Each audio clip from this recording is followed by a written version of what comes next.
I'm Sarah, I'm 29 years old, and until 3 months ago, I genuinely believed my family loved me equally. I thought the small slights, the forgotten achievements, the last-minute plan changes were just normal family chaos. But when my entire family canceled my 29th birthday dinner 2 hours before we were supposed to meet because my sister Emma got a promotion at her marketing job, everything suddenly made perfect, devastating sense. If you've ever felt like the family afterthought, like your accomplishments don't matter as much as everyone else's, stay with me. This story might help you see patterns you've been trying to ignore, and I promise you, by the end, you'll understand why setting boundaries isn't selfish, it's survival. Let me take you back to the beginning because the birthday cancellation wasn't really the beginning. It was just the moment the truth became impossible to deny anymore. Growing up as the middle child between Emma, who's 2 years older, and my younger brother Jake, I learned early that my role in the family was supporter, not star. Emma was the golden child, beautiful, charismatic, naturally gifted at everything she touched. She got into Stanford on a partial scholarship for tennis, graduated with honors, and landed her first marketing job at a prestigious firm in San Francisco straight out of college. Jake was the baby, the surprise child who came along when I was 7, and everything he did was celebrated like he'd invented fire. And me? I was steady, reliable Sarah. The one who helped Emma with her college applications even though I was only a sophomore in high school.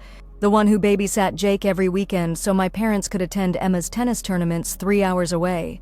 The one who got into nursing school at UC Davis through my own hard work and student loans, because unlike Emma's education, mine wasn't a family investment priority. I told myself these differences were normal. Birth order, they said. Different kids, different needs. I genuinely believed that narrative for years, even when the evidence kept stacking up that maybe, just maybe, I wasn't imagining the imbalance. When Emma graduated from Stanford, my parents threw her a party for 60 people in our backyard. They hired a caterer, bought her a car as a graduation gift, and my dad gave a 20-minute speech about how proud they were of their brilliant daughter.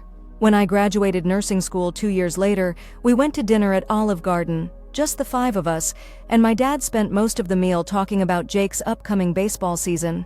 I remember sitting there, picking at my chicken Alfredo, watching my family discuss Jake's batting average while my nursing degree sat in a graduation gift bag by my feet, unopened. When I finally got the chance to mention that I'd been accepted into the cardiac ICU at UC Davis Medical Center for my first nursing position, a competitive placement that most new grads don't land, my mom smiled and said that was nice, then immediately turned back to Jake to ask if he needed new cleats. But I told myself that nursing wasn't as exciting as Stanford, that cardiac ICU probably sounded boring to people who didn't understand healthcare. I made excuses for them because I loved them and because I couldn't bear the alternative explanation. The pattern continued throughout my 20s. When Emma got engaged to her college boyfriend Marcus, my parents paid for a $35,000 wedding. They spent months planning, hired a wedding coordinator, and turned the entire family's life upside down for 8 months of preparation. When I got engaged to David, a fellow nurse I'd met during my first year in the ICU, they offered to contribute $3,000 and suggested we keep it small. When Jake decided to take a gap year after high school to figure things out, my parents supported his journey of self-discovery and let him live at home rent-free while he worked part-time at a local gym. When I asked if I could move back home for 6 months to save money for a down payment on a house, they said they thought it was important for me to be independent at my age. These weren't huge, dramatic moments of rejection. They were paper cuts, accumulating over years, until I had learned to expect less, ask for less, and convince myself that less was what I deserved. I became an expert at managing my own disappointment, at shrinking my expectations to fit the space my family had carved out for me. But I kept trying, kept showing up, kept believing that if I just proved myself enough, worked hard enough, achieved enough, they would see me the way they saw Emma and Jake. I threw myself into my career, earning certifications, volunteering for the hardest cases, building a reputation as one of the most skilled cardiac nurses in our hospital system. I bought a house at 27, got promoted to charge nurse at 28, and maintained a perfect record of patient care that earned me recognition from hospital administration. I thought surely these accomplishments would shift something in my family's perception of me. I imagined my parents bragging about their daughter, the charge nurse, the way they bragged about Emma's marketing campaigns or Jake's acceptance to community college after his gap year. But when I told them about my promotion to charge nurse, my dad asked if that meant I'd be working more hours, and my mom worried that the stress might be bad for my skin. I started noticing other things too. Family group texts about spontaneous dinner plans that somehow didn't include me, photos from family gatherings I wasn't invited to, posted on social media with captions about precious family time. When I asked about these gatherings, I was told they were last minute, that they didn't want to bother me since I worked such long shifts, that they figured I was probably busy. Meanwhile, Emma's work schedule as a marketing executive was somehow never too demanding for family events, and Jake's part-time community college classes never made him too busy for family dinners. The message was clear. My time wasn't valuable enough to protect, but it also wasn't important enough to prioritize. The birthday situation started innocently enough. My 29th birthday fell on a Saturday, and I had specifically requested that weekend off work, something I rarely did since I usually picked up extra shifts. I had been looking forward to this birthday for months because it felt like a good time to celebrate not just another year, but the life I'd been building for myself. I'd recently started dating someone new, Michael, who was a respiratory therapist at the hospital. My career was thriving. I'd just finished paying off my nursing school loans, and I felt like I was finally hitting my stride as an adult. I made the dinner reservation myself at Bella Vista, a nice Italian restaurant that was special enough to feel celebratory, but not so expensive that it would make anyone uncomfortable. I invited my parents, Emma and Marcus, and Jake. I specifically chose Saturday night because I knew it would work for everyone's schedule, and I sent the invitation 3 weeks in advance to make sure everyone could plan accordingly. Everyone confirmed enthusiastically. My mom said she was excited to try the restaurant, Emma said she'd been wanting to catch up with me anyway, and Jake promised he wouldn't forget this time like he had my birthday last year. I felt genuinely excited about bringing everyone together, about having one evening where I was the center of the family's attention in a positive way. The day of my birthday, I spent the morning cleaning my house and the afternoon getting ready. I bought a new dress, did my hair, and even splurged on professional makeup because I wanted to look good in the photos I was sure we'd take. Michael was going to meet us at the restaurant, and I was nervous but excited to introduce him to my family. At 28, I felt like I was finally becoming the person I wanted to be, and I wanted my family to see that person too. At 4:30, 2 hours before our 6:30 reservation, my phone rang. It was my mom, and the tone of her voice immediately told me something was wrong. She explained that Emma had just gotten a call from her boss. She'd been promoted to senior marketing manager, a position she'd been hoping for but didn't think would be available for another year. The promotion came with a significant salary increase and the opportunity to lead her own team. It was huge news, life-changing for Emma's career, and the timing felt like perfect serendipity. Emma's company was throwing an impromptu celebration at an upscale restaurant in San Francisco that evening. All the executives would be there. Marcus was invited, and it was exactly the kind of networking opportunity that could shape Emma's entire career trajectory. My mom explained that Emma felt terrible about the timing, but this was too important to miss. I understood completely.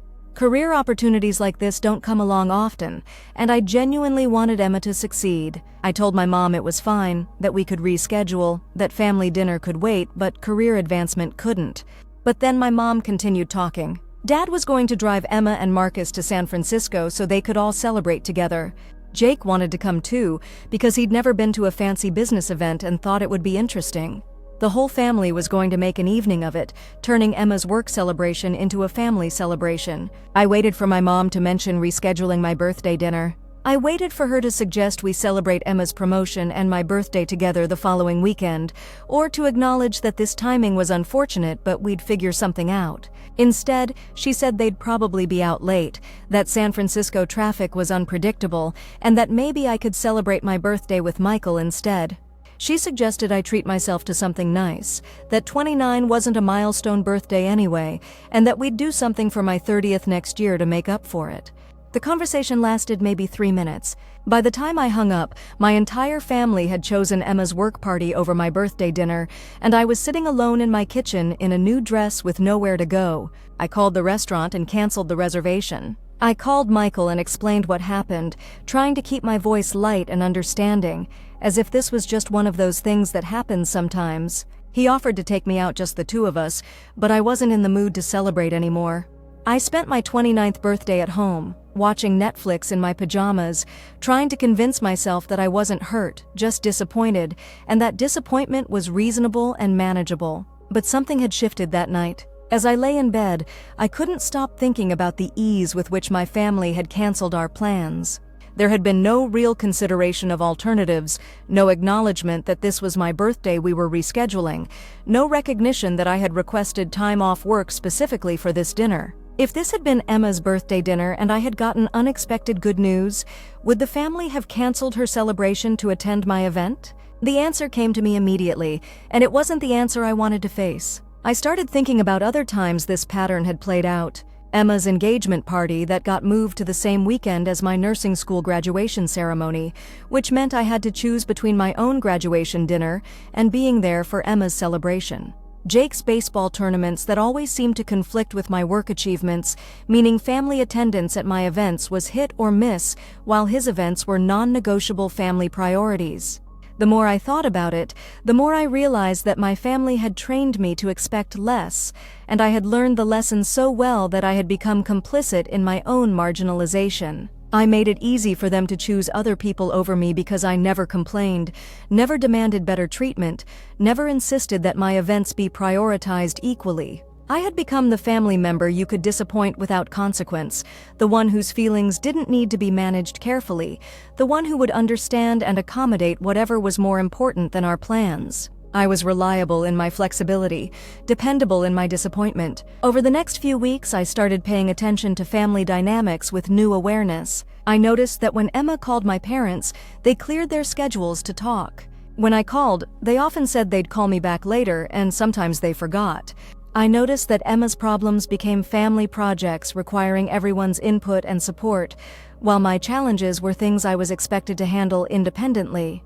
When Emma's car broke down, Dad spent his entire Saturday researching replacement options and drove 2 hours to negotiate with a dealer on her behalf. When my washing machine stopped working the previous year, Dad told me about a guy who might be able to fix it, but said he was too busy that month to take a look. I started documenting these differences, not because I planned to confront anyone, but because I needed to prove to myself that I wasn't being oversensitive or imagining disparities that didn't exist. The evidence was overwhelming and undeniable. My family had a clear hierarchy of whose needs mattered most, and I was definitively at the bottom. The breaking point came 6 weeks after my canceled birthday dinner. Emma called a family meeting to announce that she and Marcus were ready to start trying for a baby. She wanted to make sure she had family support before beginning this journey, and she had concerns about work-life balance that she wanted to discuss with everyone. My parents immediately went into celebration mode. Mom started talking about converting the guest room into a nursery for when Emma visited with the baby. Dad started researching the best school districts near Emma's house. Jake offered to babysit whenever they needed help. The entire family began reorganizing their lives around this hypothetical pregnancy. I was happy for Emma, genuinely excited about becoming an aunt, and supportive of her family planning decisions. But as I listened to my family make elaborate plans to support Emma's future pregnancy, I couldn't help but remember my own experience telling them about significant life changes.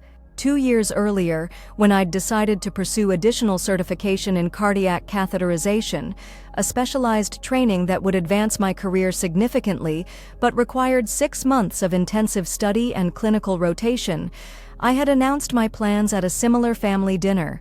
The response had been polite interest, followed by Dad asking if I'd seen the game that weekend, and Mom wondering if anyone wanted dessert. The contrast was so stark it felt like a physical blow. Emma's hypothetical pregnancy received more family planning and emotional investment than my actual career advancement had. Her future challenges were already being solved by committee, while my past challenges had been mine to handle alone.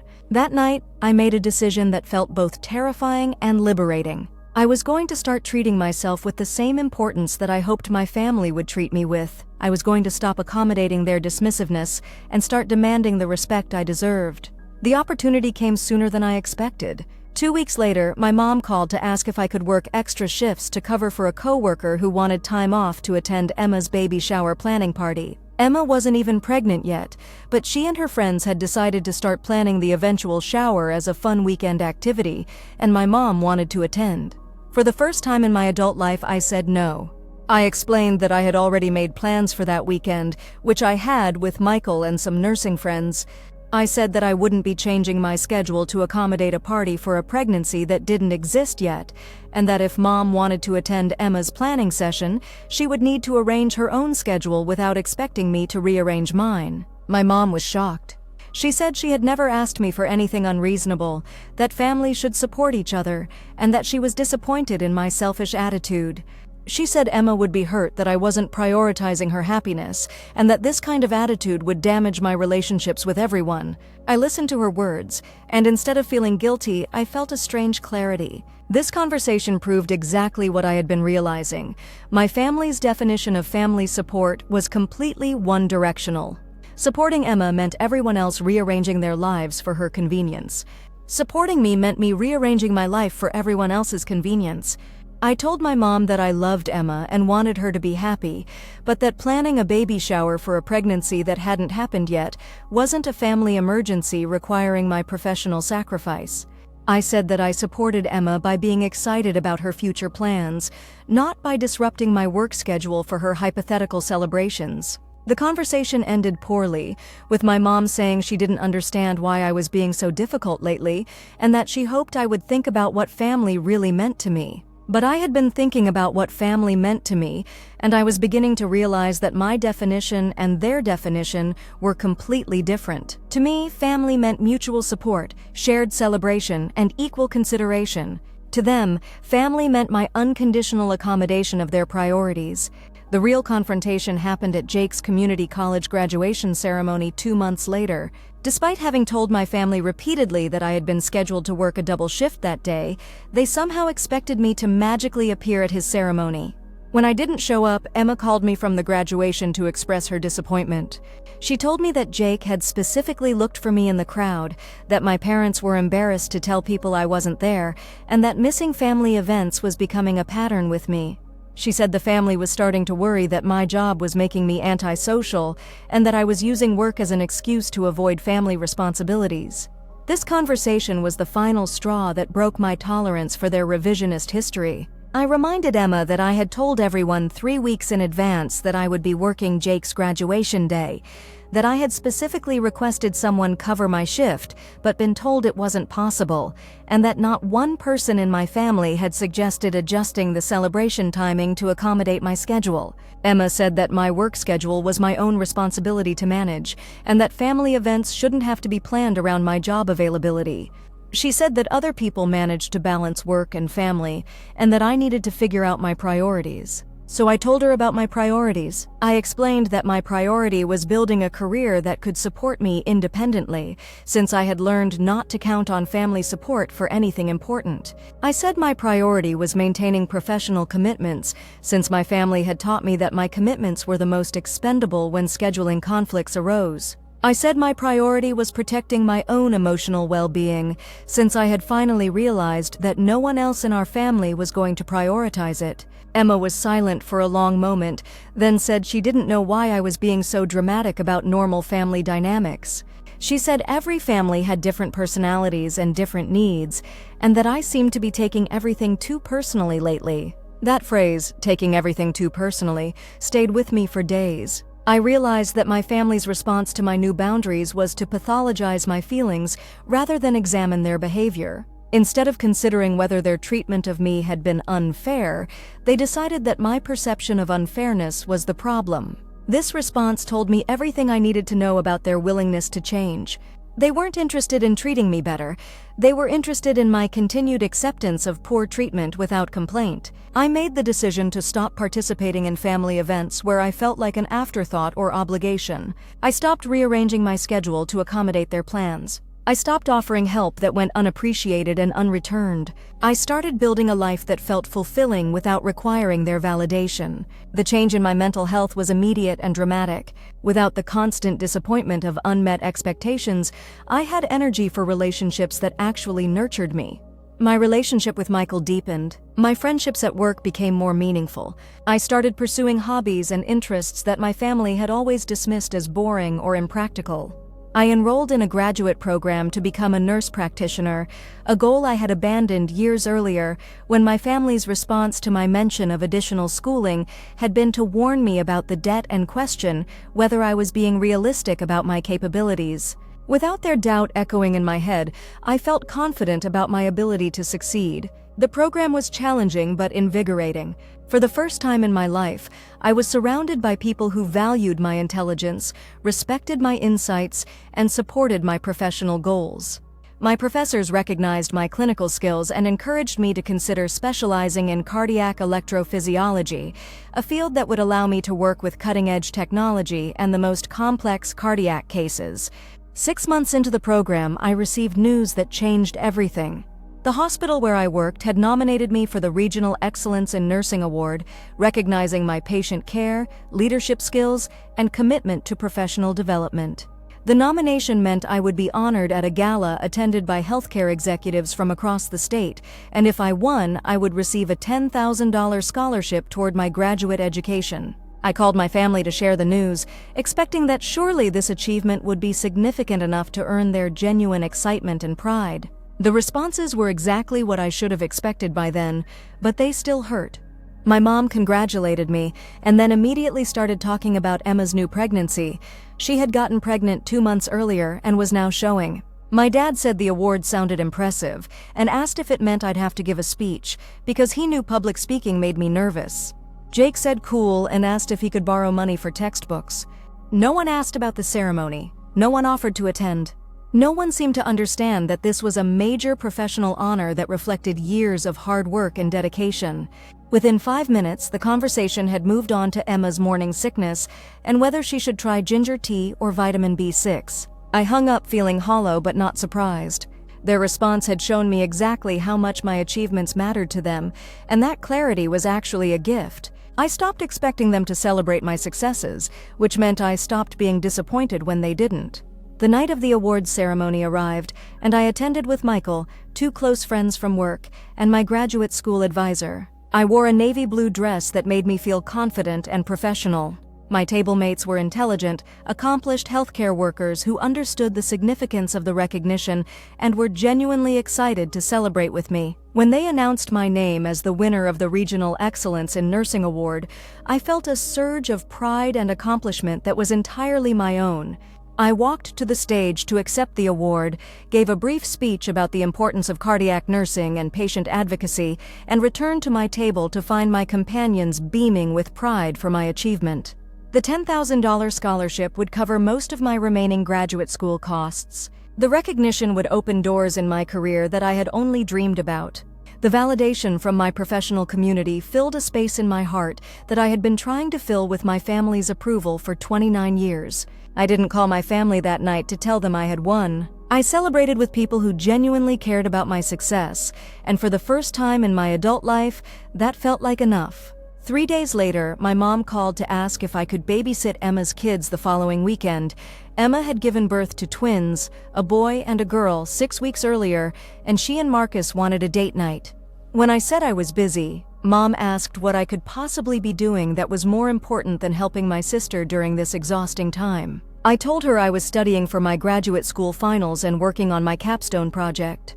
She said I'd been in school forever and asked when I was planning to be done with all this education.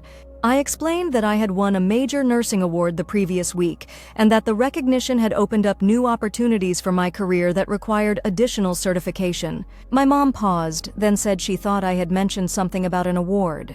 She said that was nice and asked again about babysitting Emma's twins. That moment crystallized everything for me.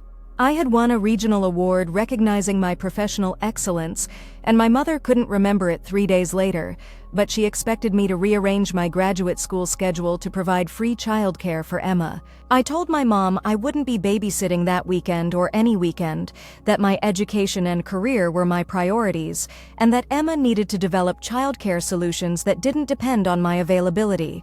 My mom said I was being selfish, and that Emma really needed family support during this difficult transition to motherhood. I pointed out that when I had been working double shifts while attending graduate school, no one had offered me family support or worried about my difficult transition. I said that Emma's need for help was valid, but that expecting me to provide free labor while dismissing my own achievements and priorities was unfair. My mom said she didn't understand why I was making everything about me, that this wasn't a competition, and that family members should help each other without keeping score. But I had realized that my family had been keeping score all along. They just hadn't been counting my points. Every achievement of mine that went uncelebrated, every priority of mine that got dismissed, every time my needs were considered less important than everyone else's, they had been keeping careful track of a hierarchy where I ranked last. I told my mom that I was done participating in a family dynamic where my role was to give everything and receive nothing. I said that I loved Emma and wanted her to succeed as a mother, but that her success wasn't my responsibility to ensure through personal sacrifice. The conversation ended with my mom saying she was disappointed in the person I was becoming, and that she hoped I would remember what family meant before I damaged these relationships permanently. But I was remembering what family was supposed to mean: mutual respect, shared support, and equal consideration. And I was realizing that I had never experienced that with my family of origin. They were asking me to preserve relationships that had never actually served me, to maintain connections that had consistently diminished me. I spent the following months focusing on my graduate program and building relationships with people who valued me appropriately. I finished my nurse practitioner degree with a 4.0 GPA and immediately accepted a position in a cardiac electrophysiology practice that offered me exactly the kind of challenging, specialized work I had always wanted to do. My new job came with a substantial salary increase, opportunities for research and publication, and the chance to work with some of the most advanced cardiac technology in the region. For the first time in my career, I felt intellectually challenged and professionally fulfilled. I bought a beautiful new house in a neighborhood I loved, furnished it exactly to my taste, and created a space that felt like home in a way my family's house never had. Michael and I moved in together, and our relationship flourished in an environment where we both felt valued and supported. The contrast between my new life and my family relationships became increasingly stark. At work, my opinions were respected and my expertise was valued. At home, Michael celebrated my achievements and supported my goals. Among my friends, my success was a source of shared joy rather than quiet resentment. Meanwhile, my family continued to operate as if nothing had changed. They called occasionally to ask for favors. Could I cover a shift so someone could attend one of Emma's children's events? Could I lend money for various expenses?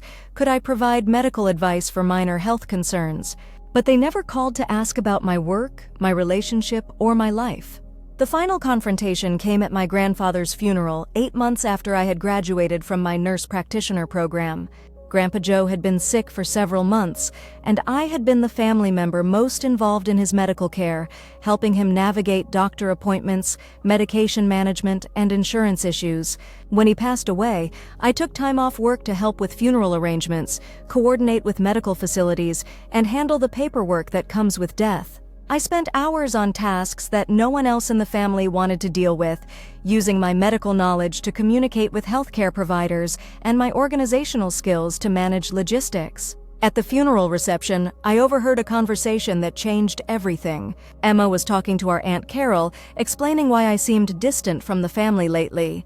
Emma said that I had become difficult and self-centered since starting graduate school, that success had gone to my head, and that I was too good for family events now.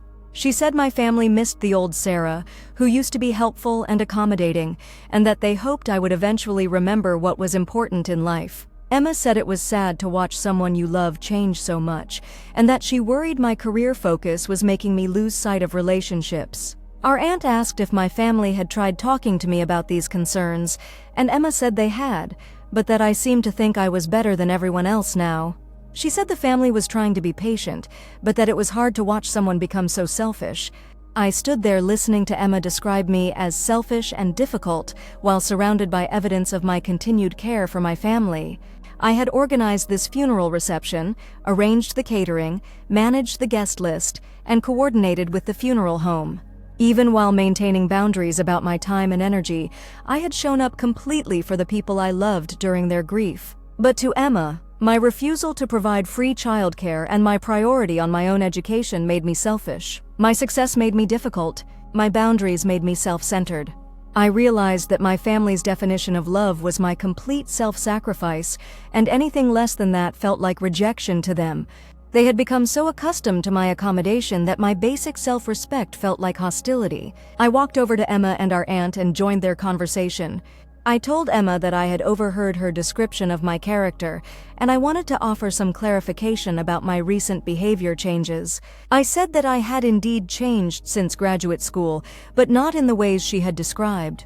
I explained that I had learned to value myself appropriately, to maintain healthy boundaries, and to build relationships based on mutual respect rather than one-sided obligation. I said that the old Sarah she missed had been someone who accepted poor treatment without complaint, who sacrificed her own goals to support everyone else's, and who believed that love meant tolerating disrespect. I said that person had been harming herself to avoid conflict, and that I was proud of becoming someone who refused to do that anymore. Emma said she didn't know what I was talking about, that our family had always supported each other equally, and that I was rewriting history to justify my recent selfishness. So I provided specific examples. I reminded her of my canceled birthday dinner, my graduation that no one attended, my award ceremony that no one mentioned, my career achievements that went uncelebrated while her work promotions became family celebrations.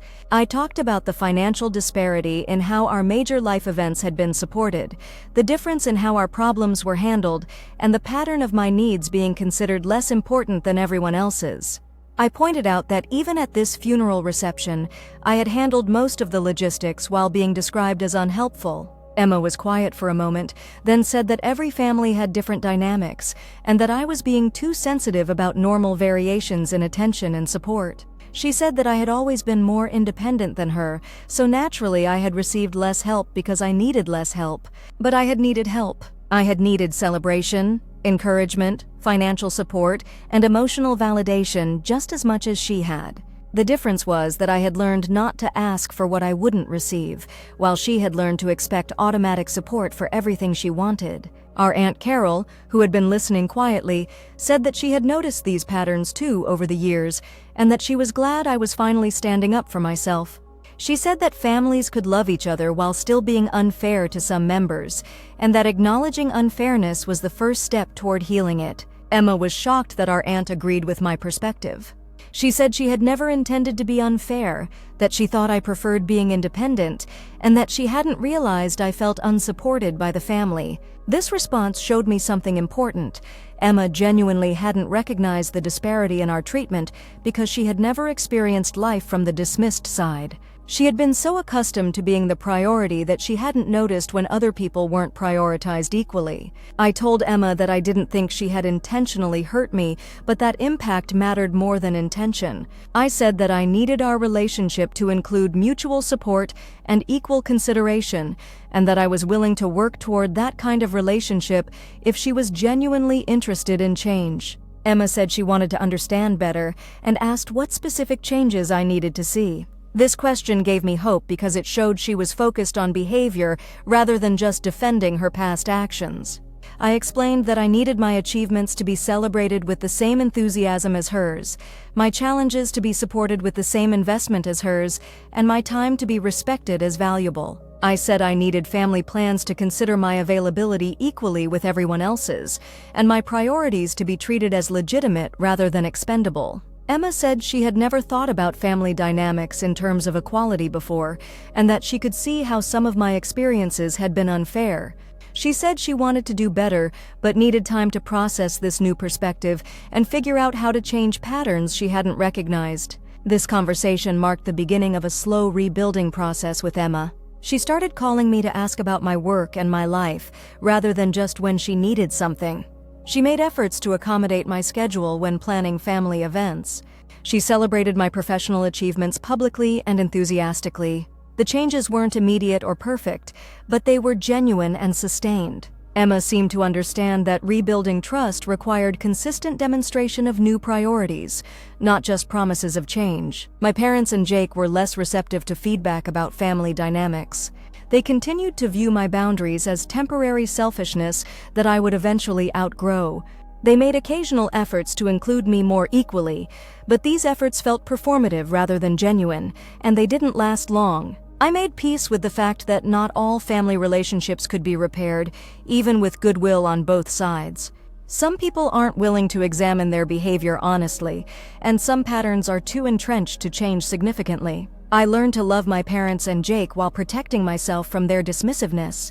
Today, 3 years after my canceled birthday dinner, my life looks completely different. I'm thriving in my nurse practitioner career, specializing in the exact field I dreamed about. Michael and I got engaged last month, and we're planning a wedding that reflects our values and priorities, rather than trying to meet anyone else's expectations. I have a close relationship with Emma that's based on mutual respect and genuine interest in each other's lives. We support each other through challenges and celebrate each other's successes equally.